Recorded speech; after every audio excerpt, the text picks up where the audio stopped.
Hey, what's going on? YouTubers, vanners, truckers, hot rods, gurus, no Honda dicks. We are going to talk about the custom-made steering column that I did a video for. In the other videos, I showed you some stainless steel 2 1/4 inch pipe. This is not seamless, as you can tell.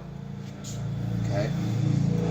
But it's stainless steel. Now, there is a difference when you polish this stuff. This is 307, so it's a little different.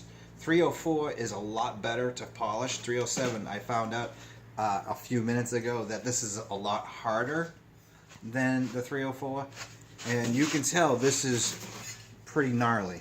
I mean, it's got a lot of bumps in here. Right in here is all marred up. As you can see this all has to come out. So, we're all done with that. We'll put that aside. This is what I have right here, okay? This is a deburring wheel. It's medium grit. I think it's 180, 220. This is pretty damn good. Now, I didn't know about the 307. I think I should be doing this first, taking out of the heavy scratches, and then putting on the ultra fine one, which is like 300 to 500 grit dust impregnated in that. So that, I started buffing it. It didn't work. This is the green Molly stainless steel 2-pound bar. I put the tape on it because it's a nice grip, and then you just rip off a little. But anyways, this is the best compound I've ever used. I mean, it buffs out mint. So what you got to do is, I found out that after, I'm going to show you a piece here. Okay, this is mirror finish now, but there's a couple spots right in here. You can't really, you can see them. It's fairly gnarly. Right in here has a couple grits. The deburring wheel won't take that out, even with this grit, because the surface keeps dulling back because it gets too hot. So what I found is, I spent 45 minutes in the sink with soap and hot water in 800 wet paper, and I sanded the entire column down to get rid of the deburring wheel scratches. So I'm going to show you the rest of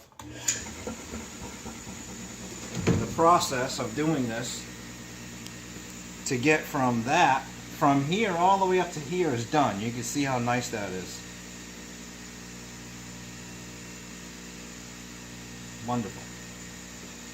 And no glass. I'm not wearing glasses because I have to see. I can't see these little pits wearing glasses, so I kind of step to the side, and you have to hold this with great force, and you kind of push against your side of your hip and then pull in towards your stomach. So if my camera girl can step to the other side over here, she can sit down and see me. I am gonna finish out where I stopped, and you can see the dull spot right here. There's a big old gouge here. So anyways,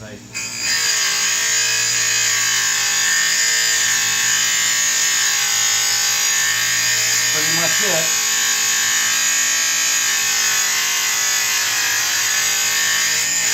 By the way, this gets extremely hot.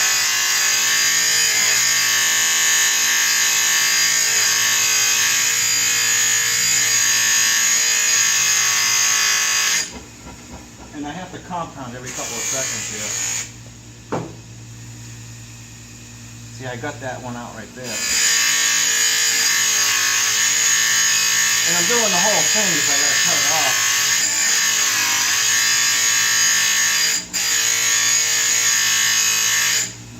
And then I go halfway through it to blend it in.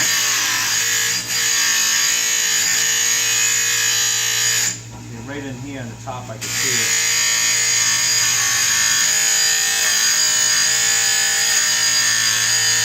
Really gets it out. But I figured this one might be a little interesting. So if people don't believe me that I polished it myself, you can see how much force I'm putting out because I'm firing the damn buffer up.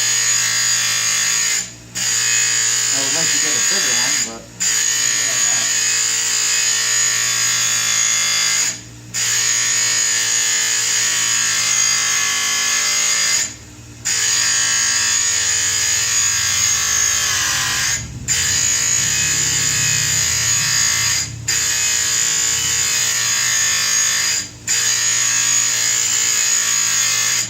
oh, and by the way, if you don't rest your hand against the buffer, you're going to get whacked from static charge.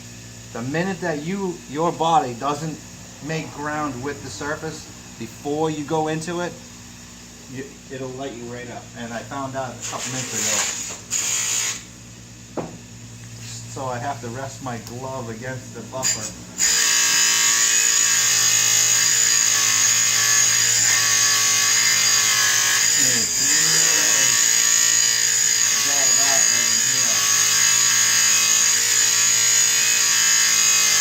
That compound takes it right up. And if you think this is easy, this is not. I've been at this for over an hour. But it's worth it.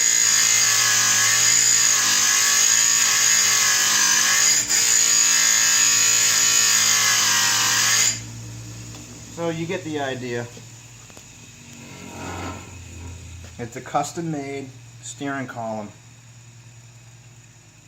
with a snowblower bearing, sealed, all welded up, polished, and I will paint this little end silver to match the truck.